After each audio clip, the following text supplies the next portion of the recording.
పాటలు ఎక్కువ పాడతారు. పాటలు అంటే ఈ కాదు, చీటీ పాటలు. రెండవది వడ్డీ వ్యాపారం. ప్రతి ఒక్కళ్ళు ఇక్కడ వడ్డీకి తిప్పేస్తారు. ఒక చీటీ వేస్తారు, 1000 దినాలు వస్తాయి, దాన్ని తిప్పుతా ఉంటారు. అది ఆఖరికి నేను చూశాను, నాశనానికి దారితీస్తుంది. ఒక్క పైసా మిగలదు. ఎన్నో చోట్ల నేను చెప్పాలనుకుంటాను, చెప్తే మళ్ళీ చర్చకి ఎవరు రాదు. కారణం, ఎదుటివాడికి అవసరము, వీడికి అవకాశం. అంతే అంటారు కదా, somebody's waste is our treasure. వాడికి అవసరం లేనిది మనకి అదే కావలసి ఉంటుంది, అవసరమైనది. చాలాసార్లు ఎదుటివాడి బలహీనతని మనం క్యాచ్ చేసుకునేదే వడ్డీ వ్యాపారం.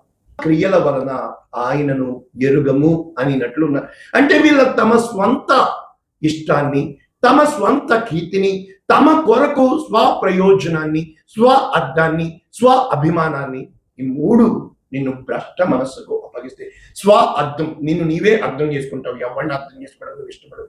స్వ అభిప్రాయం, నీ అభిప్రాయమే తప్ప ఎదుటిని పట్టించుకో. స్వ అభిమానం, నీ మీద ఉంది అభిమానం, మరి ఎదుటివాడికి లేదా. కనుక ఇది స్వనీతి, ఇది ఈక్వల్ టు స్వనీతి, నీవు నమ్మిన నీతి.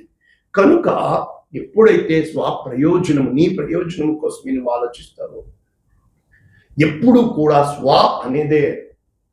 ఎప్పుడైతే దేవుని దయ కలిగి ఉంటావో, దేవుని మనస్సాక్షి నువ్వు కలిగి ఉంటావో, స్వకీయ ఆలోచనలను బట్టి నడుచుకున్నట్లు వారి హృదయ కాఠిన్యమునకు నేను అప్పగించింది. అయ్యో నా ప్రజలు నా మాట వినియాడు. అంటే వీరు విననోళ్ళని ప్రజల వైపు దినమంతయు నా చేతిలో చాపుతున్నది. ఒక్కసారి వినరా, అర్థం చేసుకోరా, గ్రహించరా. నీవు కోపాన్ని బట్టే చూస్తున్నావు. నీవు కోపంలో చూసేది ఒకలా కనబడుతుంది, ప్రేమలో చూసేది ఒకలా కనబడుతుంది, నిదానించి చూస్తే ఇంకోలా కనబడుతుంది. అందుకే కోపంలో ఎప్పుడు నీవు నిర్ణయాలు చేయకూడదు, ప్రేమలో ఎప్పుడు వాగ్దానాలు చేయకూడదు.